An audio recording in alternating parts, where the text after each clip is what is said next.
Good evening. My name is Typhon, and I'd like to personally welcome one and all to the debut installment of Typhon Reads. Tonight, I have the distinct pleasure to bring to you not only one of my personal favorite stories, but also what I believe to be one of the finest and most iconic masterpieces that sci-fi and horror has to offer. Ladies and gentlemen, tonight I bring you H.P. Lovecraft's masterpiece, The Call of Cthulhu.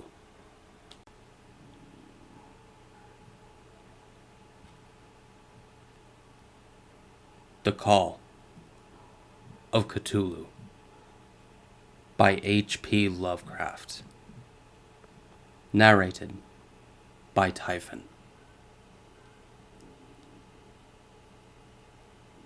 Found among the papers of the late Francis W Thurston of Boston. Of such great powers or beings there may be, conceivably, a survival of a hugely remote period when consciousness was manifested, perhaps, in shapes and forms long since withdrawn before the tide of advancing humanity, forms of which poetry and legend alone have caught a flying memory and called them gods, monsters, mythical beings of all sorts and kinds. Algernon Blackwood. 1. The Horror in Clay. The most merciful thing in the world, I think, is the inability of the human mind to correlate all its contents. We live on a placid island of ignorance, in the midst of black seas of infinity, and it was not meant that we should voyage far. The sciences, each straining in its own direction, have hitherto harmed us little, but someday the piecing together of dissociated knowledge will open up such terrifying vistas of reality and of our frightful position therein, that we shall either go mad from the revelation or flee from the deadly light into the peace and safety of a new dark age. Theosophists have guessed at the awesome grandeur of the cosmic cycle wherein our world and human race form transient incidents. They have hinted at strange survivals in terms which would freeze the blood, if not masked by a bland optimism.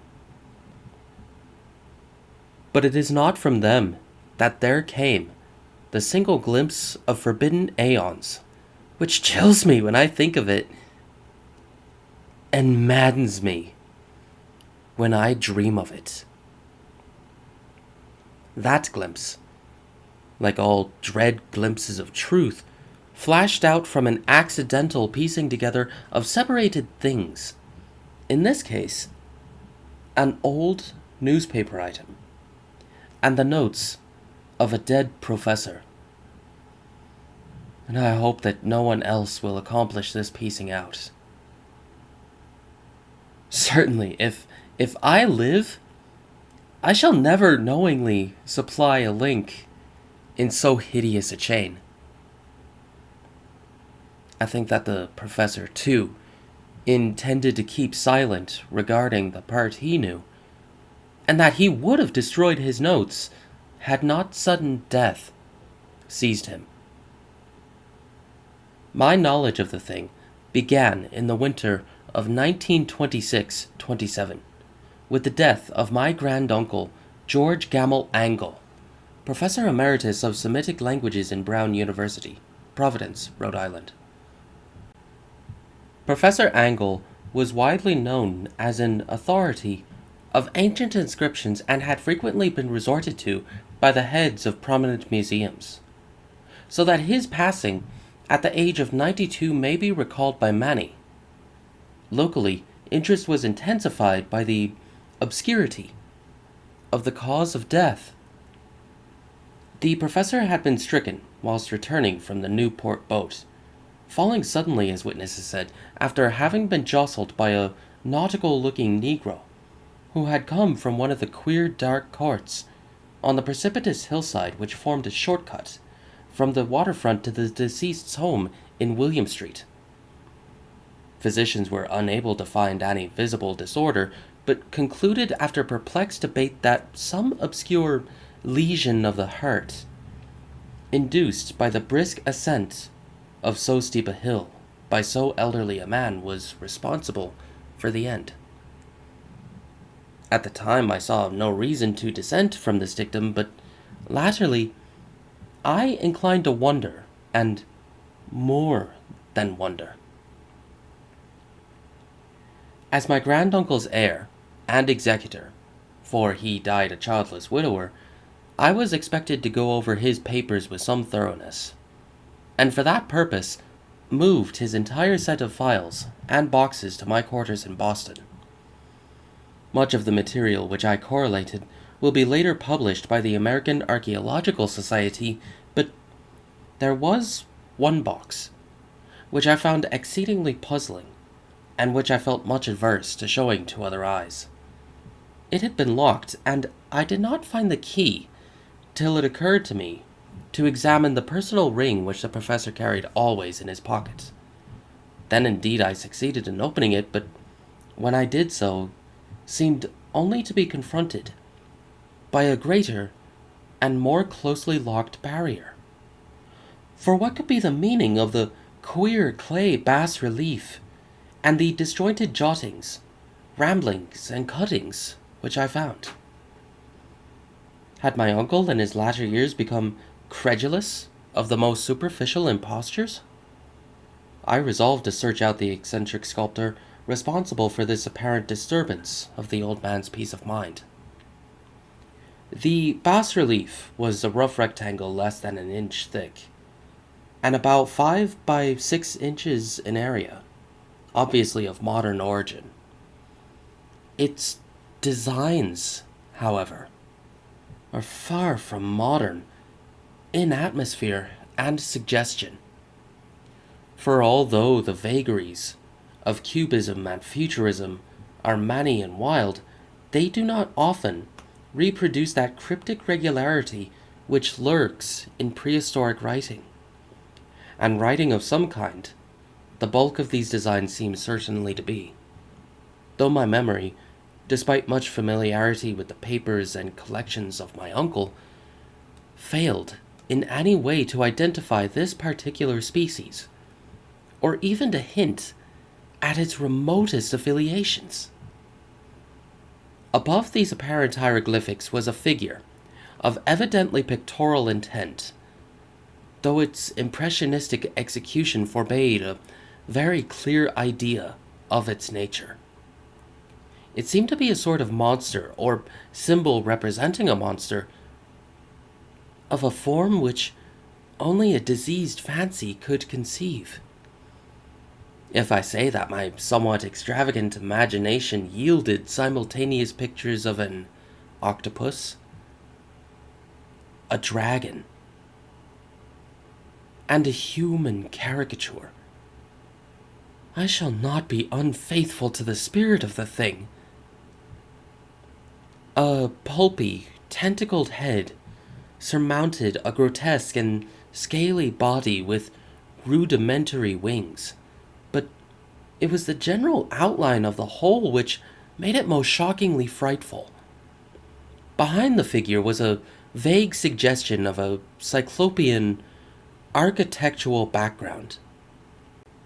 The writing accompanying the oddity was, aside from a stack of press cuttings, in Professor Angle's most recent hand, and made no pretense to literary style.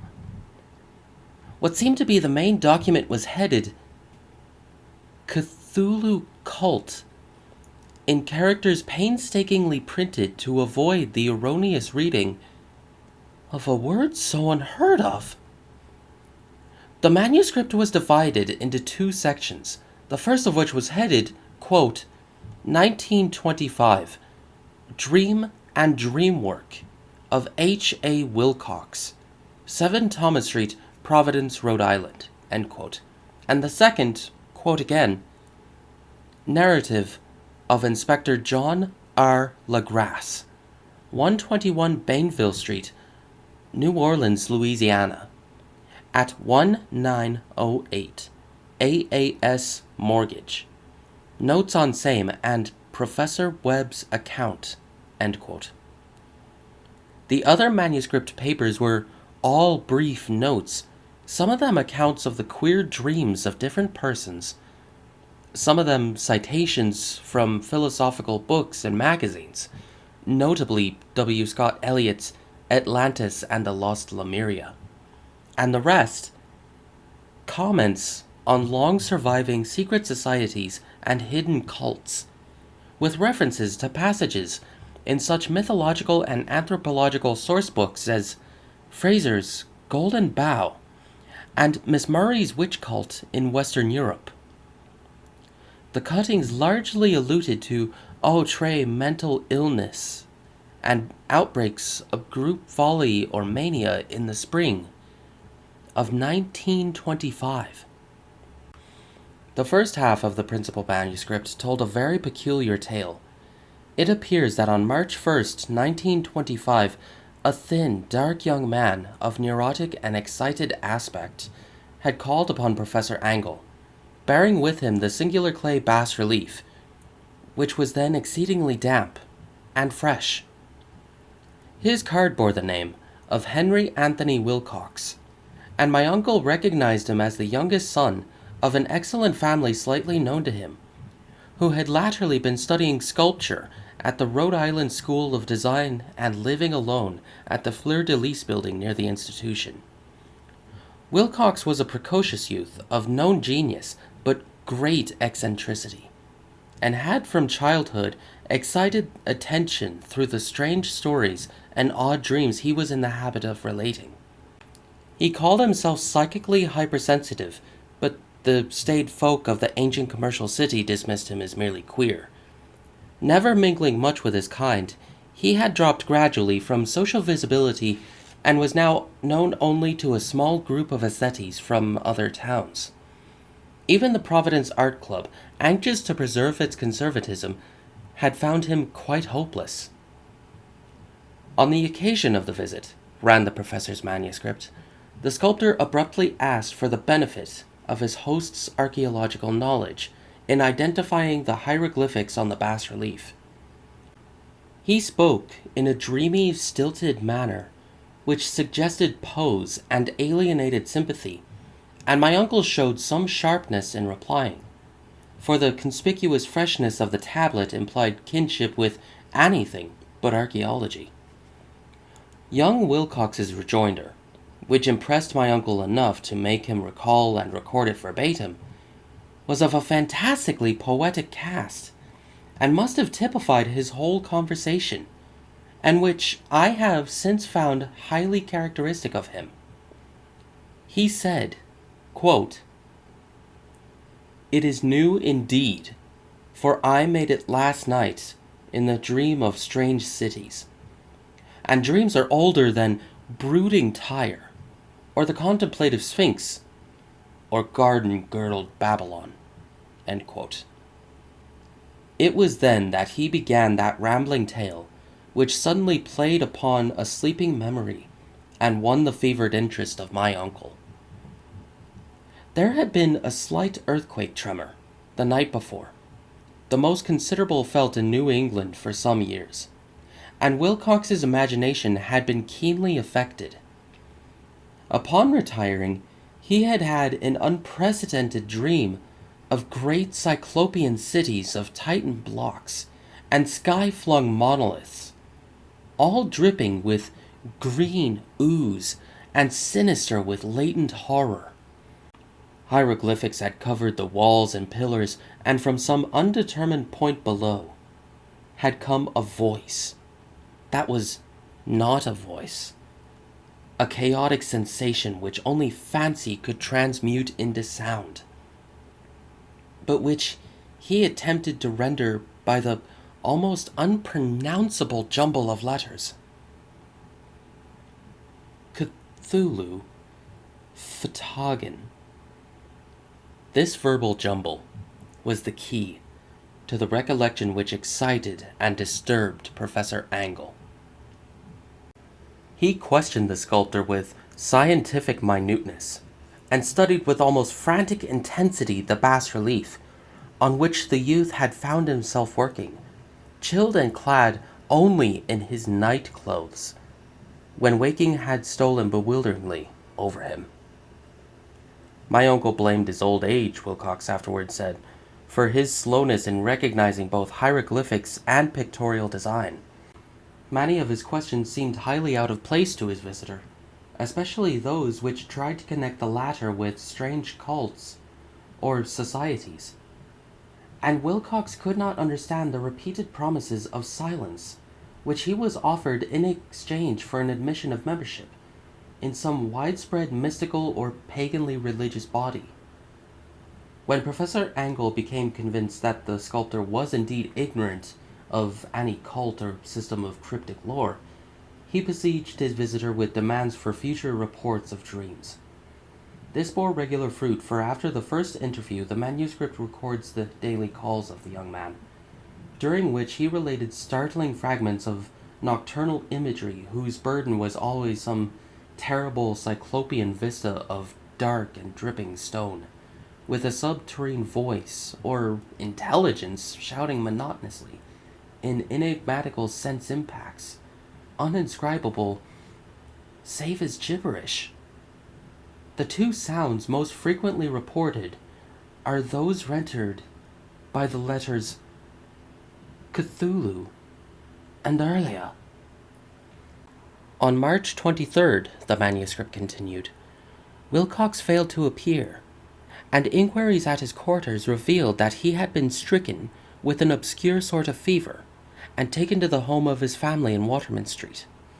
He had cried out in the night, arousing several other artists in the building, and had manifested since then only alternations of unconsciousness and delirium.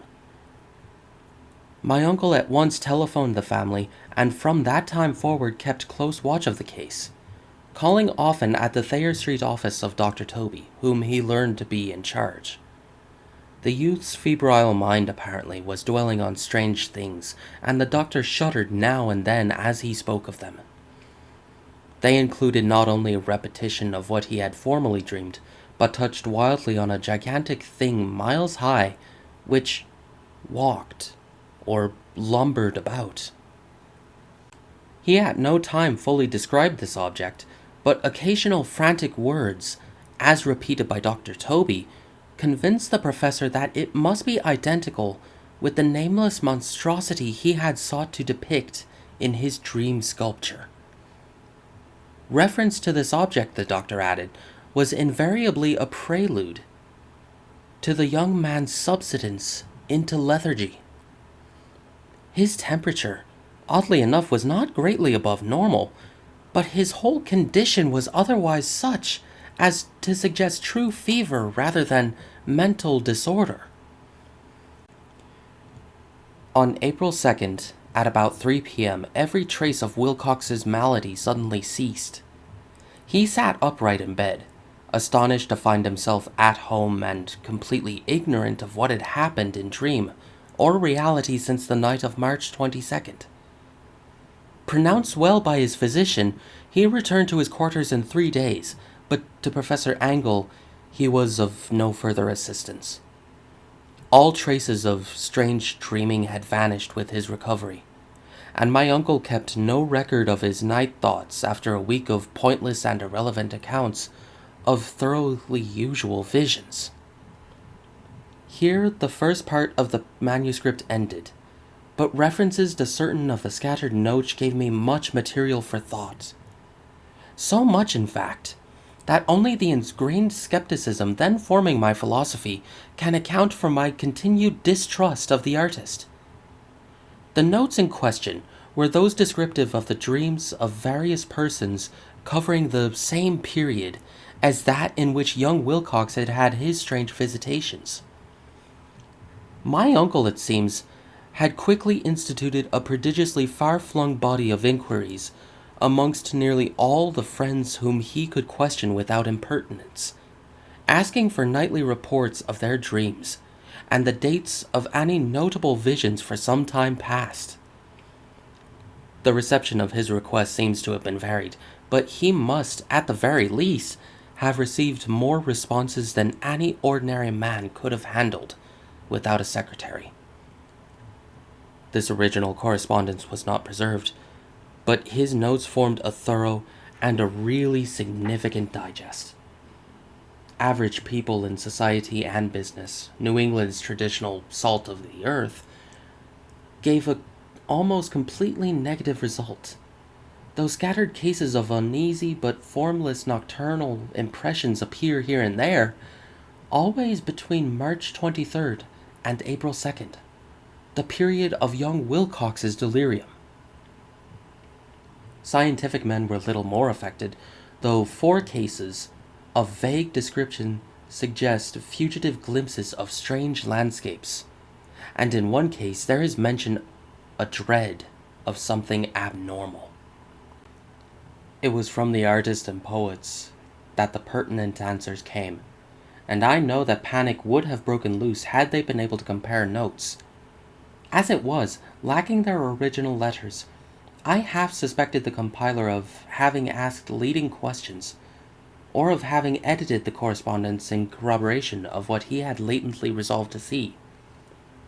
That is why I continued to feel that Wilcox, somehow cognizant of the old data which my uncle had possessed, had been imposing on the veteran scientist. These responses from aesthetes told a very disturbing tale.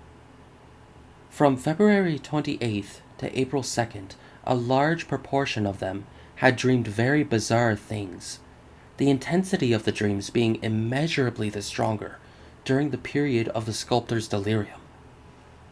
Over a fourth of those who reported anything reported scenes and half-sounds not unlike those which Wilcox had described, and some of the dreamers confessed acute fear of the gigantic nameless thing, visible toward the last.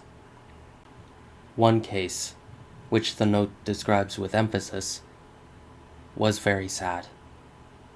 The subject, a widely known architect with leanings toward theosophy and occultism, went violently insane on the date of young Wilcox's seizure, and expired several months later after incessant screamings to be saved from some escaped denizen of hell. Had my uncle referred to these cases by name instead of merely by number, I should have attempted some corroboration and personal investigation.